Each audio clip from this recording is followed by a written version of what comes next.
quantos erros, quantos tropeços no caminho eu dei e eu pensei, isso nem é considerado, isso nem é pecado. E Deus dizia, de fato não é pecado, mas não cabe na nossa intimidade. E aí você começa a ter que aprender a fazer uma escolha. Quer intimidade? Então vai ter que aguentar o confronto. Aí você pensa, e aquele que prospera no seu caminho quando está virado na lama? Eu me lembro de uma amiga minha. Essa amiga, uma pessoa se levantou contra ela. Nada aconteceu com essa pessoa. Ela entrou numa campanha de oração e ela começou a dizer, Deus, por que com fulano tu não fala nada? E eles eram da mesma igreja. E comigo tu vive me corrigindo, vive falando. Profeta vive me apertando. Com o outro, Deus não falava nada, mas com ela Deus dizia, desce, perdoa, libera. E aquilo indignava ela. Aí um dia ela entrou no quarto de oração e ela disse, Senhor, por que com ele o Senhor não fala? Mas comigo o Senhor está me estreitando, está me apertando. Eu nem sou ofensivo. Eu fui a ofendida, porventura o Senhor não é justo? E pá, indagando ali com Deus, ela disse que ouviu o Espírito de Deus dizer para ela, para o quê? Para de reclamar o que eu estou pedindo, falando e exigindo de você. Aí ela dizia, mas com ele o Senhor não fala. E ela dizia, ele dizia, isso deve ser motivo de você glorificar o meu nome. Por quê? Porque contigo eu falo, eu estreito, com ele eu já não falo há muito tempo. Aleluia. Pegue comigo sua Bíblia aí, vamos abrir no Evangelho de Jesus, segundo escreveu. Nós vamos ler 2 textos, tá bom, gente?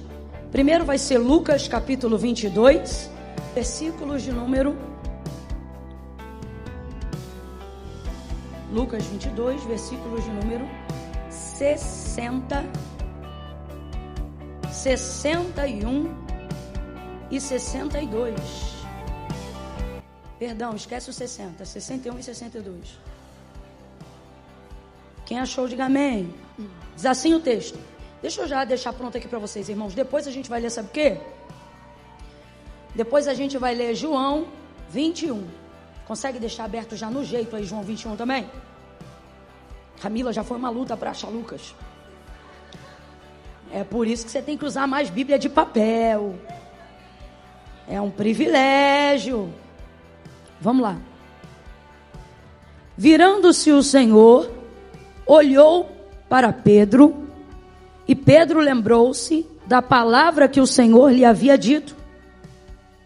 Ele está lembrando aqui a palavra, ó. Hoje, antes que o galo cante, 3 vezes me negarás. Então Pedro saiu dali e chorou amargamente. Vamos lá para João agora. João 21, versículo 14. Era a 3ª vez que Jesus se manifestava aos discípulos depois de ter ressurgido entre os mortos. Depois de terem comido, Jesus perguntou a Simão Pedro, Simão, filho de João, amas-me mais do que estes? E ele respondeu, sim, Senhor, tu sabes que eu te amo. E disse-lhe Jesus, apacenta os meus cordeiros. Tornou a perguntar-lhe, Simão, filho de João, amas-me? E ele respondeu, sim, Senhor, tu sabes que te amo. E disse-lhe Jesus, apacenta as minhas ovelhas. Perguntou-lhe pela 3ª vez, completa a igreja, por favor, perguntou-lhe pela Simão, filho de João, amas-me?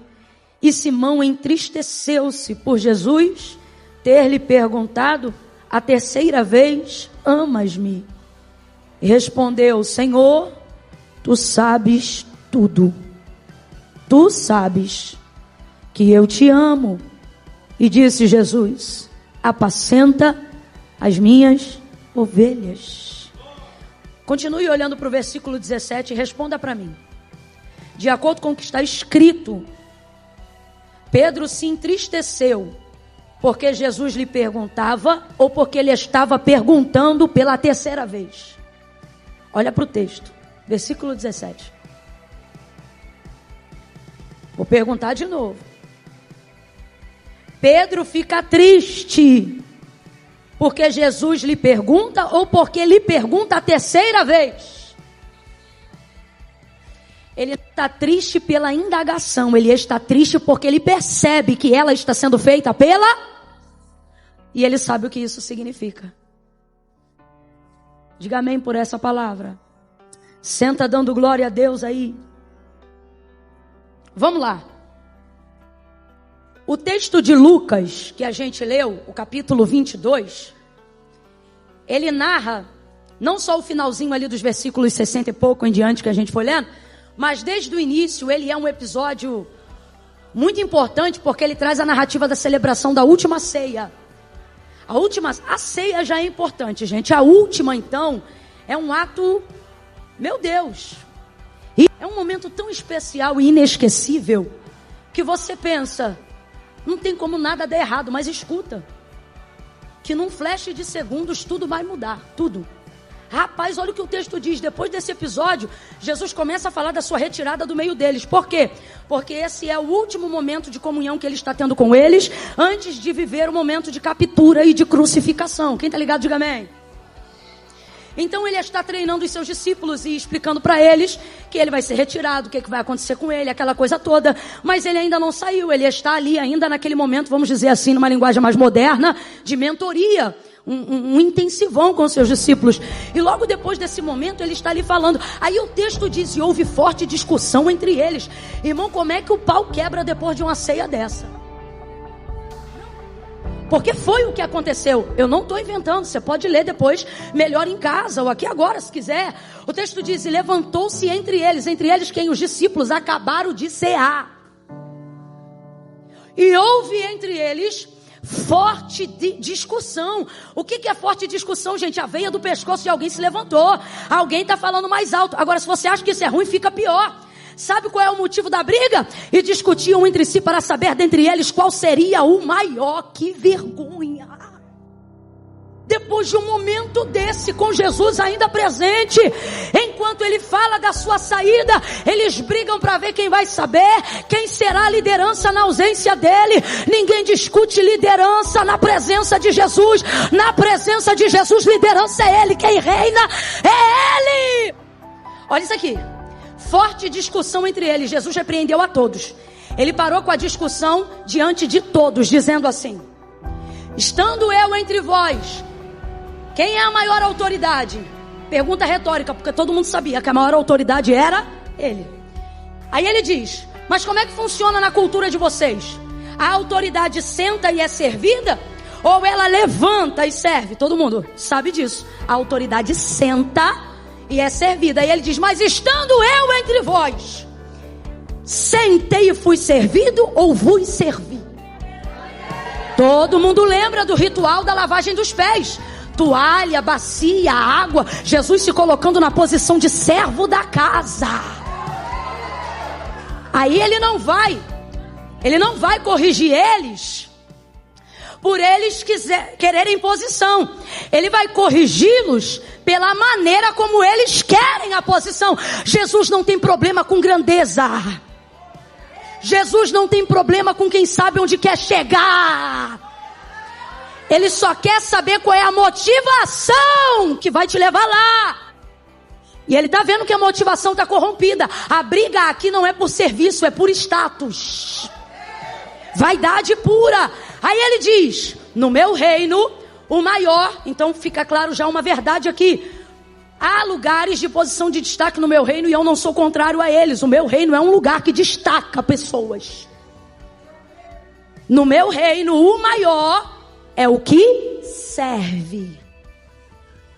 Tendo dito isso para todos, cessou a discussão, vai falar agora diretamente com Pedro. Abra comigo a sua boca para você entender o que o Espírito diz à igreja. E diga assim, diretamente. Diga mais forte, diretamente. Diga assim, pessoalmente. Diga assim, intencionalmente. Vai direto para Pedro. Quantos estão brigando? Todos. Mas na hora de falar intencionalmente, diretamente, pessoalmente, ele fala com um só.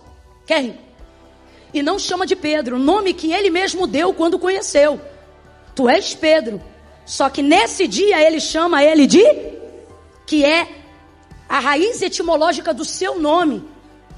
Simão fala da sua origem. Eu disse que Simão fala da sua Porque ele está vendo que o que está acontecendo ali é a manifestação da sua natureza humana caída, antiga. Aí ele diz: Simão, Simão, 2 vezes despertamento. Satanás te pediu para se andar como trigo. O que é isso? Peneirar você. Mas eu roguei ao Pai para que não desfaleças a tua fé. Então, quando tu te converteres, mano, acabou de cear. E não está? Não finge que não entendeu, não. Responda para mim, Pedro está convertido? Olha para o teu irmão e diz: está ceando assim? Aqui, ó. Quando tu te converteres, fortalece os seus irmãos. Chega nele, Simão, Satanás, ó, está cirandando você. Você não está percebendo. Ele veio te peneirar, te provar, arrancar tua casca, fazer contigo igual se faz com o trigo. Mas eu intercedi, roguei, pedi por ti, para que não desfaleças a tua fé. Então, quando tu te converteres, fortalece os teus irmãos. Jesus está dizendo: Pedro, tu ainda não é convertido, mas eu estou orando, você vai ficar. E quando você ficar, Deus está dizendo a alguém aqui: não desista das pessoas. Elas valem cada investimento, elas valem cada intercessão, elas valem cada oração, porque uma alma ainda vale mais que o mundo inteiro. Mas ele está dizendo: quando tu te converter, tu vai ficar tão bom que tu vai fortalecer a fé dos teus irmãos. Ou seja, tu vai ficar mais crente que eles, mais forte que eles, mais líder que eles, mais pra frente que eles, mais corajoso que eles. É por isso que você vale o investimento. Aí ele ouve isso, o que Jesus está dizendo a grosso modo? Pedro, você não está pronto. Pedro, você não está, mas vai ficar. Olha como ele responde: estou pronto. Estou pronto para ir contigo. Ele tá achando que está pronto. Estou pronto para ir contigo à prisão. Aqui, ó, ele achando que está pronto. E até a morte. Não tá não. Não vai não. Estou pronto. Jesus acabou de dizer que você não está. Como é que você abre a boca para dizer que você está pronto? Ele acabou de te advertir. Estou pronto. Não está não. Estou pronto. Então tá bom. Hoje ainda, antes que o galo cante, você vai me negar 3 vezes. Não é uma, não são 2. Você vai me negar 3 vezes. Captura, Getsêmani, traição de Judas. Levam Jesus. João passa pelo pátio, consegue fazer Pedro passar para entrar também. Vai ele, agora assentado ao redor de uma fogueira. Uma mulher é a primeira a vê-lo. E ele anda como ele, fala como ele, se parece com ele. Ela olha para ele e diz: eu te conheço.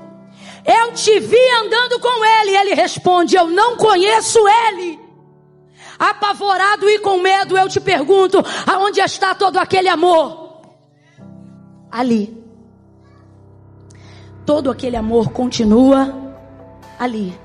Só que o medo faz a gente duvidar das maiores certezas que a gente já teve na vida. Um homem olha para ele e diz: é verdade, você o conhece. Ele diz: eu não o conheço. Do que você está falando? E então vem outro e diz: você sabe quem ele é? E ele diz: eu nunca vi ele. Na hora parece filme, o galo canta. Quando o galo canta, Jesus olha para trás. Quando Jesus olha, o olhar de Pedro, parece filme, bate de frente com o olhar de Jesus. Que constrangimento! Traiu o herói da minha vida. Decepcionei, abre aspas, porque eu estou dizendo. O homem que me deu razão de viver e que investiu em mim os melhores anos da sua vida. O texto diz que ao viver esse episódio, ele sai dali para chorar amargamente. E eu quero louvar a Deus por essa amargura. Eu quero louvar a Deus por essa angústia. Porque quem comete um pecado não se justifica, primeiro se amarga. Quem comete um pecado não se justifica, confessa. Pedro vai sair dali, vai ficar amargo, vai ficar angustiado, vai ficar triste. E eu louvo a Deus, porque uma pessoa com o coração dele, uma pessoa chamada por Jesus como ele foi, não pode reagir diferente. Eu não estou dizendo que eu estou feliz com a situação dele, mas estou dizendo que o caminho para a recuperação de um homem íntegro como ele é esse. Deus trouxe gente hoje aqui, e por mais que não tenha sido o que você pensou que ouviria, Ele trouxe hoje aqui para te dizer: você ainda não está pronto, mas eu estou te preparando, eu vou te enviar, e todas as áreas que você fracassou, para alabacaxaia, todas as áreas que você cedeu, todas as áreas que você falhou, todas as áreas que você errou, eu vou fazer de você não um líder frustrado, um pai frustrado, uma mãe frustrada, não, um filho frustrado, não. Você vai se tornar ponte para que outras pessoas não caiam mais nas áreas que você caiu. Eu vou te levantar, mas o caminho até lá não é júbilo, não é celebração, é hora de chorar, é hora de lamentar, é hora de dizer: ai de mim que vou perecendo. Deus não quer raso, não é para ser superficial. Tem coisa que todo mundo faz, mas Deus me trouxe hoje aqui para dizer: você não. Você estava de boa querendo ser um crente super light. Nada a ver, nada a ver, nada a ver, nada a ver. Aí o Espírito Santo me trouxe aqui para te ver e dizer: com você não, tudo a ver, tudo a ver, tudo a ver, tudo a ver. É na mesma envergadura. Sabe por que ele chorou amargamente? Porque ele sabe que há uma afinidade de um relacionamento que foi estreitado ao longo de 3 anos e meio de discipulado. Pedro não é tratado como multidão. Presta atenção nisso. O amor de Deus é igualitário a todos. Mas a forma de relacionamento não tem a ver com o amor dele por nós, mas com a forma como nós nos relacionamos com ele. Então é por isso que tem pessoas que acessam coisas das quais outras não acessam, porque não tem a ver com amor, tem a ver com relacionamento.